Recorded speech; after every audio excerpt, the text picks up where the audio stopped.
네, 반갑습니다. 한 주 장이 굉장히 힘들었습니다. 저번 주.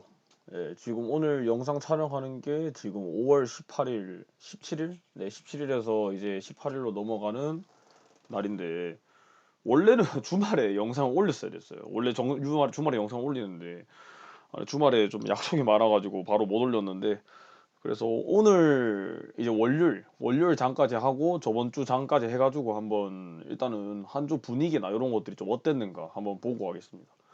근데 한 주 분위기가 굉장히 힘드셨을 거예요. 전부 다 힘들었을 것 같아요, 전부 다. 왜냐하면은 일단은 저번 주가 굉장히 힘든 장이었다고 생각을 해요. 어쩔 수 없이 힘든 장일 수밖에 없어. 특히 코스닥도 그렇고 굉장히 많이 힘든 장이었다고 생각합니다.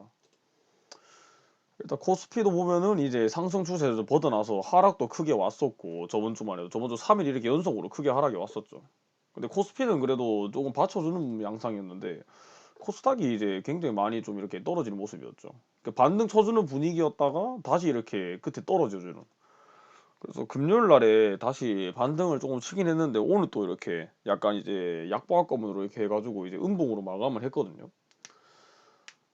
근데 아마 저번 주부터 해서 굉장히 많은 투자자들, 많은 개인 투자자들 분들이 굉장히 많이 몰렸을 거라고 생각을 해요. 종목들도 그렇고. 물론 경기민감주나 철강주 뭐 이런 것들 지금 한창 이제 테마적으로 이제 이제 괜찮은 테마를 가지고 있는 분들은 그래도 덜 물리거나 그렇게 이제 막 손실이 크진 않을 텐데 근데 약간 저처럼 기술주를 들고 있는 분들, 예, 반도체라든지 아니 자동차, 그거 말고도 이제 뭐 바이오라든지 이런 것들, 바이오도 몇몇 종목 빼고는 이제 굉장히 그런 것들 기술주를 가지고 있던 분들은 굉장히 힘든 장이었을 거예요. 그만큼 많이 하락도 많이 와가지고 이제 많이 물렸을 테고. 저도 이게 거의 손실이 안 날 정도로 거의 간당간당하게 버티고 있는 정도거든요.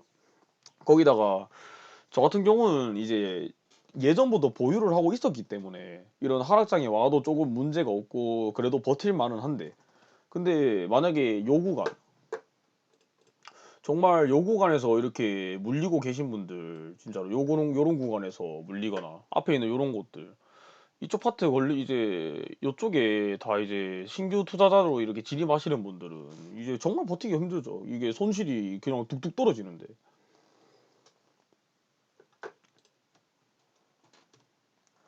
어쩔 수 없이 시장 이제 종목들은 그리고 여러 가지 종목들은 결국 시장 분위기를 이기지를 못해요.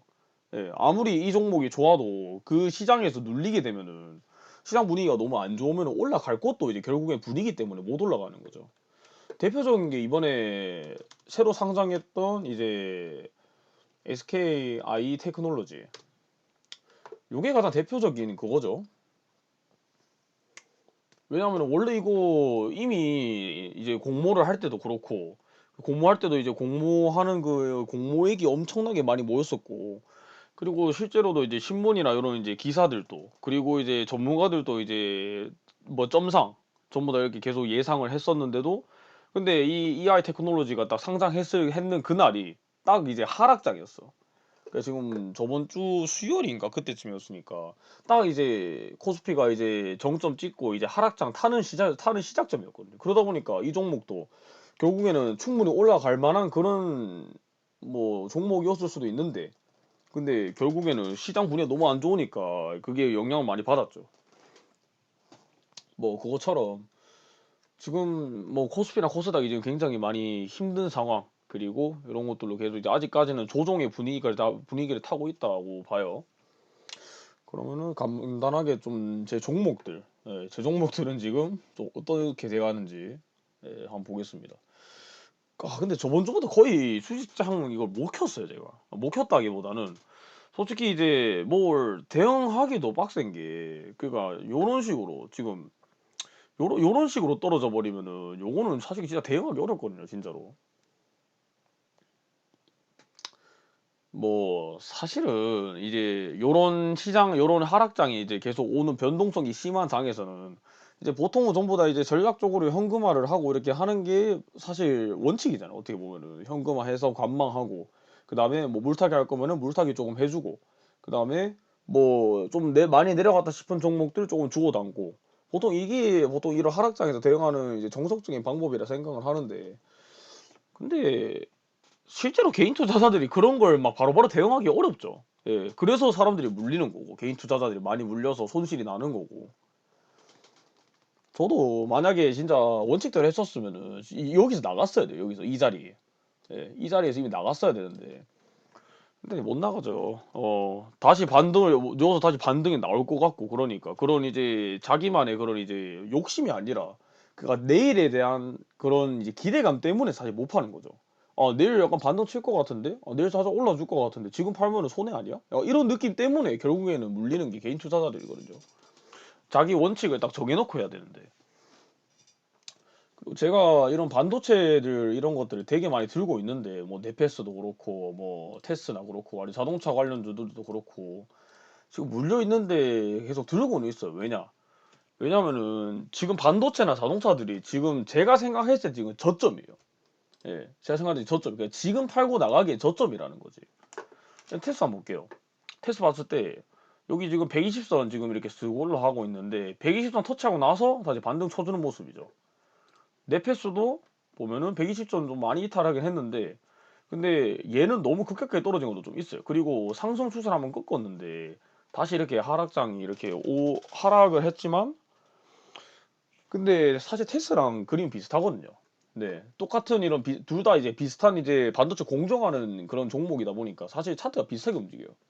그래서 테스라, 네페스 이런 같은 경우는 좀 떨어지긴 했지만, 추세가 꺾이긴 했지만 충분히 반등의 여지가 있고, 좀 크게 봤을 때는 지금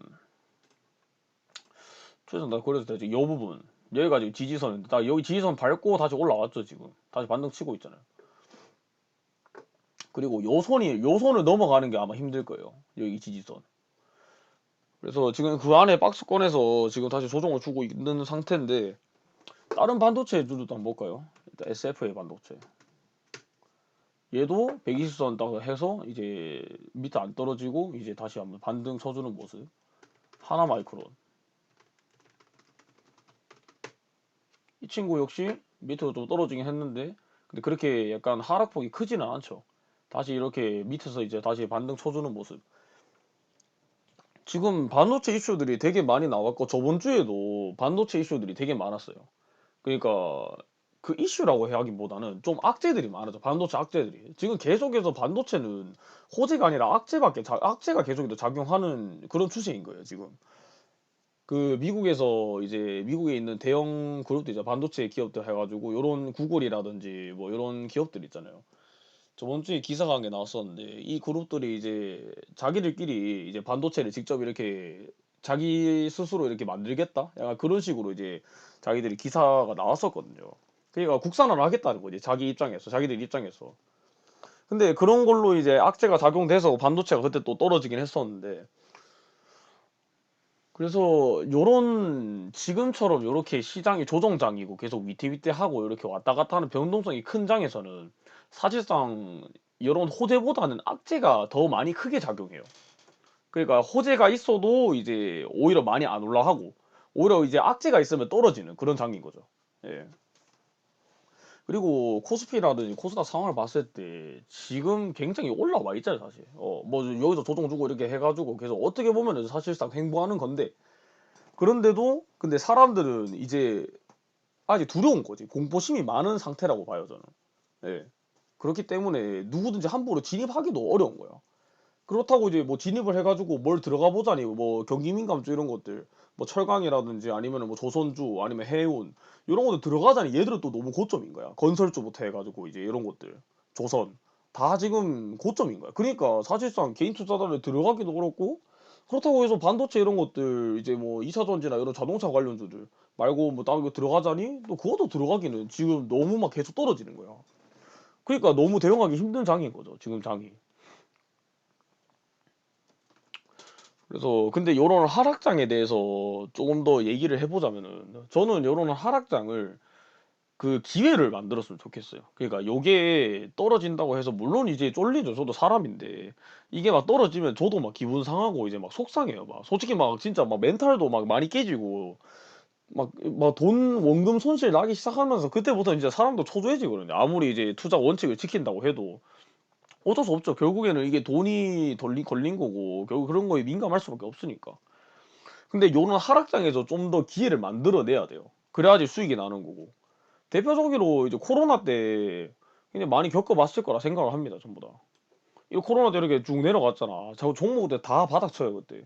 근데 요런 하락장에서 좀 더 현금화해서 대응하고 그다음에 시드 좀 더 가져오든지 그렇게 해가지고 요런 하락장에서 조금만 더 투자를 과감하게 한다든지 그런 전략적인 투자를 하면은 더 수익 얼어나가는 게 사실 하락장이거든요.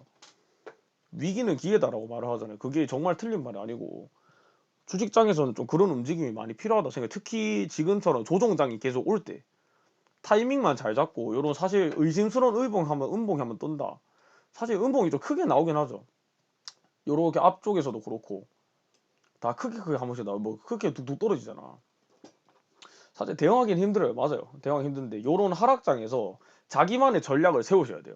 그러니까 나는 만약에 하락장에 이렇게 와서 종목들이 좀 주가가 떨어진다. 그럼 나는 이제 확보해 놨던 이제 원래 가지고 있던 그 남아 있던 현금이나 시드 이런 것들을 활용해서 물타기를 좀 더 하겠다라던가 아니면 애초에 좀 뭔가 하락이 크게 온다고 하면은 뭐 요거는 각자 개인 판단에 따라 다르겠지만은 조금 뭔가 하락장이 크게 오려고 한다. 그러면은 손실 머금고 이제 다 손절했다가 좀 더 떨어졌을 때 그때 평단가 낮게 해가지고 다시 대응하는 것도 이것도 괜찮죠, 사실은.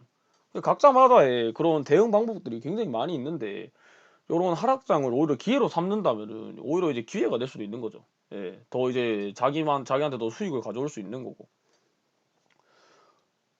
그래서 앞으로 한 주 전망이나 이런 것들을 좀 더 살펴보자면은 일단은 코스피라든지 코스닥을 봤을 때 사실 저점이라는 개념이 아니라 다시 반등이 나올 자리예요.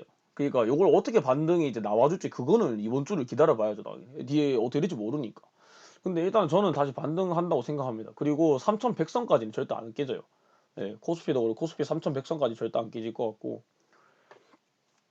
지금 왜 지수가 이렇게 계속 내려가고 있냐? 사실은 금리 때문이거든요. 미국의 이런 금리 인상이라든지 이런 것들. 그리고 우리나라에서도 지금 한은에서도 지금 이제 뭐 금리를 올려야 되나 그렇게 하는 거죠. 근데 왜 이런 금리가 영향을 받느냐? 금리가 올라가게 되면은 결국엔 여러 유동성을 회수하겠다는 뜻이거든요. 정부 입장에서는. 그렇게 되면은 우리 증시가 지금까지 올라올 수 있었던 게 그런 풍부한 유동성 때문에 사실 올라온 건 맞거든요. 뭐 동학개미 운동 이것도 맞지만 그만큼 그걸 원동력으로 한 게 바로 유동성인데 뭐 활발한 유동성 때문이었는데 근데 그 유동성을 해소한다면 당연히 증시에서 돈이 빠질 수밖에 없기 때문에 당연히 이제 지수가 이제 하락장에 온다라는 그런 시나리오인데 근데 그거는 뭐 지금 증시가 예전하고는 또 다르다고 이제 판단할 수도 있을 것 같아요. 예. 그렇기 때문에 지금 금리 인상한다. 지금 그렇게 하기 때문에 곧 있으면 증시 하락이 온다. 라는 생각보다는 근데 그거는 결국에는 또 금리 인상 이런 것들이 결국에는 경기가 좋아지면서 경기가 회복되면서 나타나는 시그널이고 그런 것들이 이제 말이 인플레이션이지. 인플레이션은 사실은 이제 그만큼 경제나 이런 것들이 그만큼 이제 좋아진다는 뜻으로 해석할 수가 있거든요. 특히 코로나 때문에 경기 침체됐던 지금 상황에서 봤을 때. 그러게 되면 당연히 이제 다른 이런 이제 업종들 그러니까 산업이라든지 이런 것들도 전부 더 활발해지기 때문에 그만큼 더 오히려 좋은 영향을 끼칠 수도 있다라는 거죠. 지금 단기적으로는 그런 악재로 작용할 수 있어도. 그래서 좀 더 일단은 보수적으로 가야 되는 건 맞아요. 근데 보수적으로 가되 조금 더 요런 증시에 너무 무서워하지 말고 하락장에 너무 무서워하지 말고 그러니까 좀 뚝심 있게 가는 방법도 괜찮을 것 같아요. 지금 이제 좀 더 저평가되어 있는 많이 떨어지는 지금 반도체라든지 아니면 2차 전지. 예. 사실 저는 요런 것들을 추천드려요. 이제 다시 이제 올 때거든요. 5월이 지나고 이제 6월 들어서게 되면서 반도체 수급이나 이런 것들이 개선이 되면은 사실상 이제 앞으로 예상된 상방일 수도 있거든요. 반도체하고 2차 전지가. 그리고 단기적으로 봤을 때는 지금 항공주들, 항공주 오늘 또 보면은 대한항공하고 또 많이 올랐죠. 대한항공 이런 것들 지금 이제 경제가 이제 다시 이제 돌아오고 있다 보니까 이런 항공주들이 꿈틀하기 시작할 거고 자연스럽게 아직까지는 여행이라든지 경기 민감주가 아직까지는 시장을 주도하고 있긴 해요. 근데 이런 것들도 이제는 조금 더 리스크 관리를 해가면서 하는 게 중요하다라고 저는 생각합니다.